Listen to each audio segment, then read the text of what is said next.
is the skipping teep. Yeah, so go ahead and leave comments, guys. Ask questions. How's it going, Ryan? Hey, Ryan. So one of my favorite strikes is a skipping teep. It's extremely powerful, really sends the person backwards. So let's take a look at it. Where a lot of people make the mistake is they try to chamber it.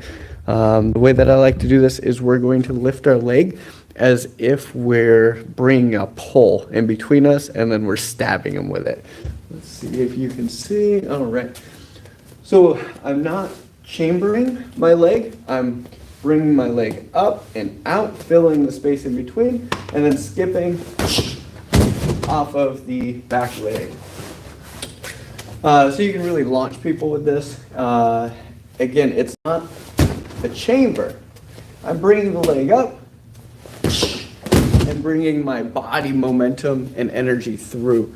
I always like to strike with the soles of my toes. So if you go up onto your tippy toes, you'll feel your calf and your entire leg lock out. That's going to be striking force. So if I go heel, everything in my leg loosens. If I'm extending on my feet and extending my calf and flexing my calf, everything's going to lock, and that's going to transfer the energy through. You'd rather hit somebody with a steel pole than a pool noodle, right? So we're going to flex everything. We have space, we can chamber, show, and then bang, right up the middle. The extension on this, again, is not a chamber. We're going to extend a lot like we're throwing a knee. So the hip rotation, the hip extension is actually where we're getting the power from. So we're here, and then it's hip extension, and step.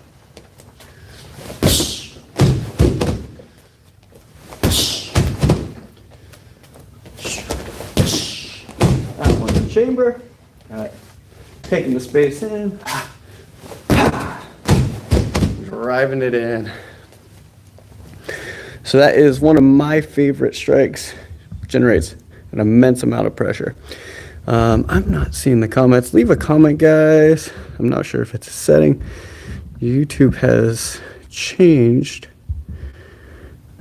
all of their live settings. So let me see if I can find the comments. Oh, there we go. Live chat. Close.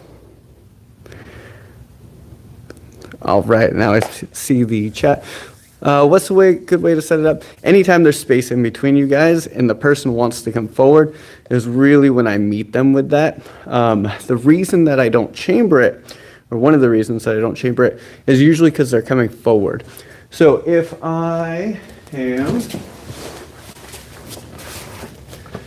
they're coming towards me and I chamber, by the time that I get my chamber up, they're probably going to be closing the distance, and then it's going to be looking more like this than it is going to be out here. So as soon as they start coming forward, bang, meeting them in the middle. So any strike is fine. You can also, it comes up and forward, which is a very difficult kick to see coming. Anything that's coming straight at you is difficult to see. Where hooks, so if I'm throwing a jab, it's quick, it's right at you. If I'm throwing a hook, you're gonna see that because you see rotation. The way that our eyes pick up is through rotation, but if something's coming straight at you, it's very difficult to judge how quickly it's coming at you. So the teep, we're here, boom, you start to come at me, bang, it's already there. Whereas if I chamber and extend, it takes a whole lot longer. So setups, it's really kind of like a one-off strike to really keep people back. I've launched people like a couple mats away that were much bigger than me. Yeah. Any other questions on that or anything else? We're going to cover everything today. One of the questions that I see sometimes is let's go this way. A lot of people like to heel strike when they do that push kick. I don't. I like to use the soles of the toes like a teep. Once again, our toe is here, calf is flexed, hip can flex, hip can extend. Even if I'm chambering, I like to dig the toes. And the reason is everything gets tight and extends. You really feel your toes flare in, and it's more of a stabbing than a shoving. I also feel like it's more stress on the knee if I'm heel striking.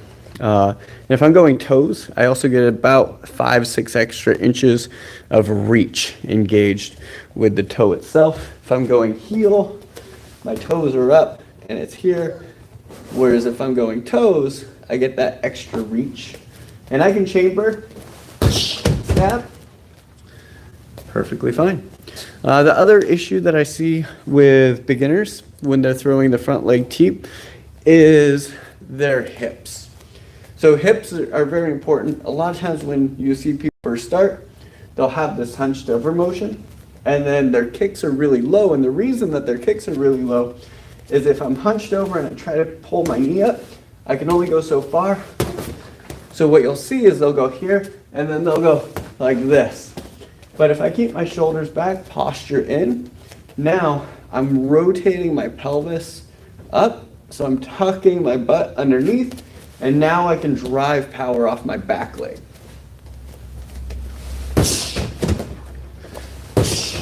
Whereas if I'm hunched, now I'm trying to drive power by like falling. So we're here, boom. I'm getting my foot anchored to the floor, coming off into my toes, and then extending through my hip.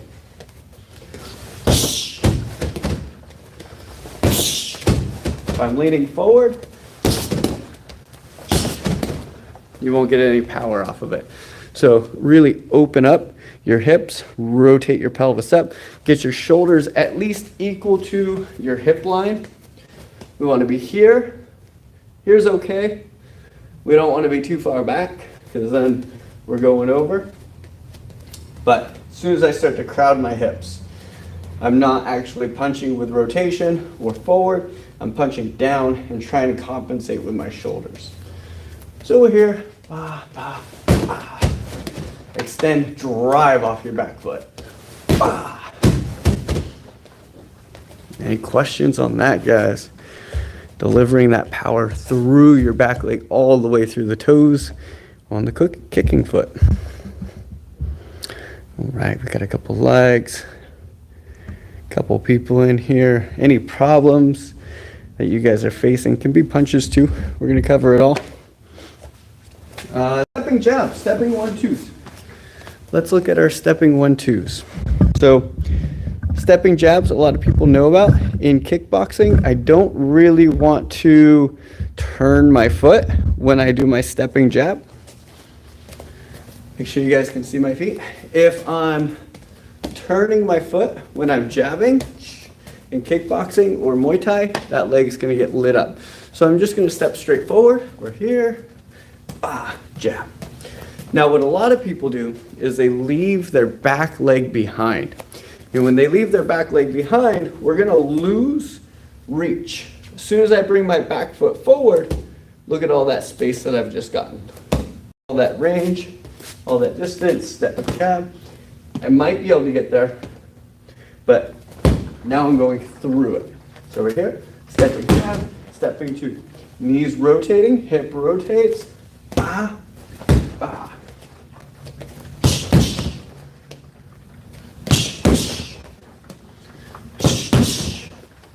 Great way to get a little bit extra range on that too and really drive your power home. One more time.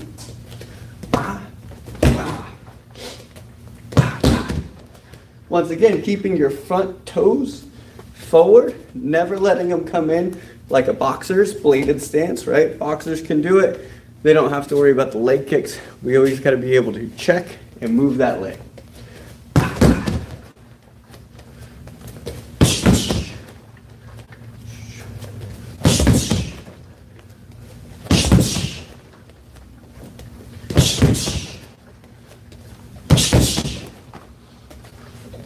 Right. check the comments, see if we got anything more. Welcome in, guys. Right, yep. Ryan was asking about the setup. Stepping 1, 2, you can always slide back, bait the person to come in to hit that front leg teep. It's also an option.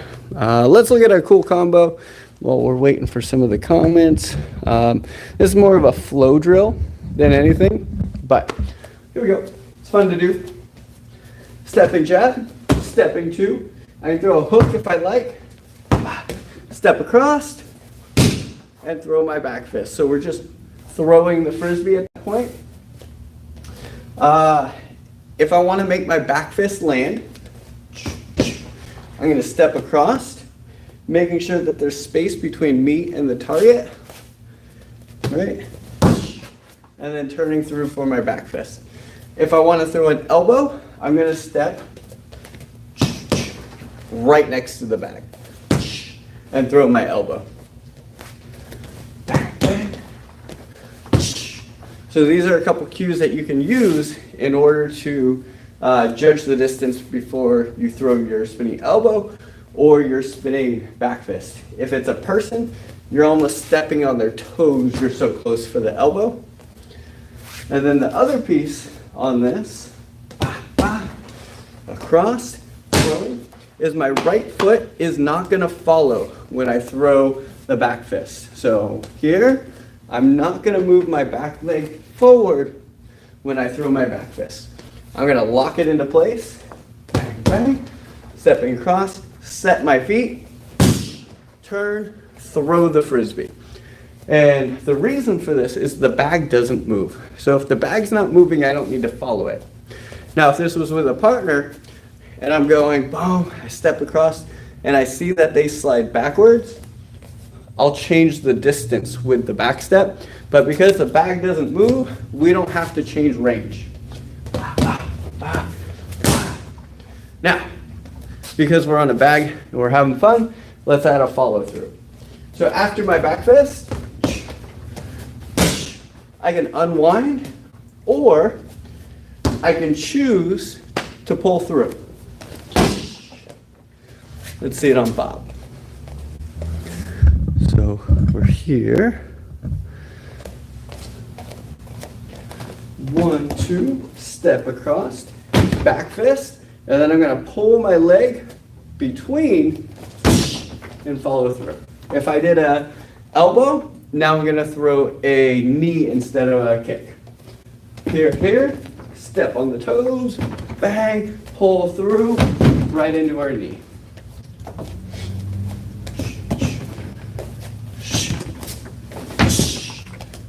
Back fist to kick.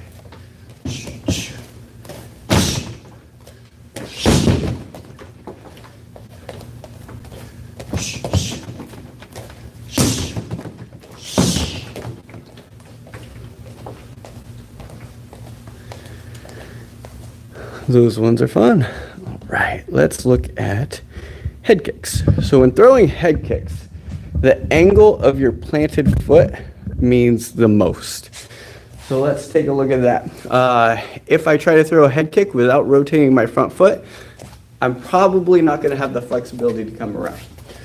So if I'm here, I'm always turning my foot out for my round kicks anyway, but the higher I go, the more this leg needs to spin behind me, especially if I'm trying to get over the shoulder. The angle in which I'm kicking matters a lot. If I'm coming up, I'm going to get stuck on shoulders. So I need to bring my knee up and out, and then swivel it over.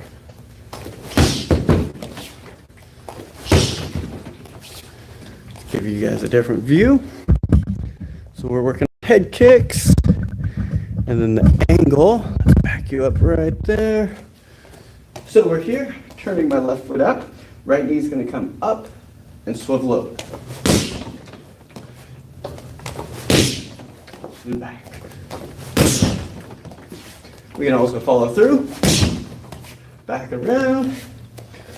But if I don't turn this foot out or spin it all the way around, most people aren't going to have the flexibility to bring it all the way up. So if this one stays here, I get bound on my own hip. Even if I turn it halfway, I might be able to get here, but the follow through is gone. So turn, swivel. Focus on this leg more.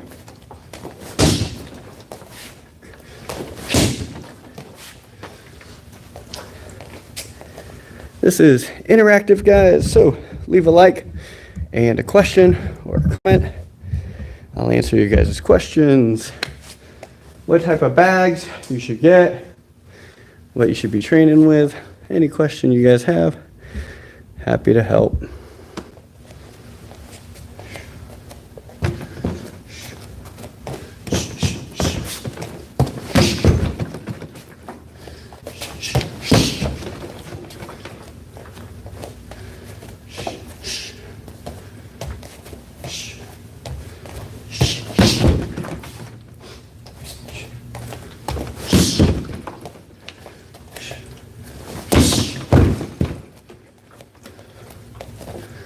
Back the camera. Go for about 3 more minutes.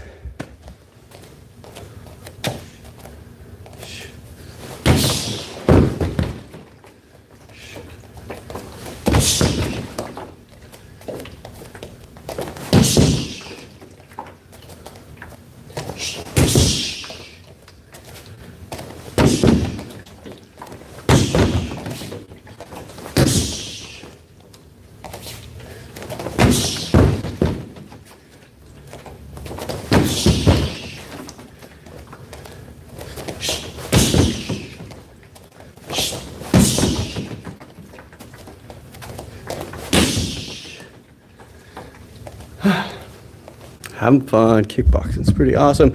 Leave comments. Ask questions.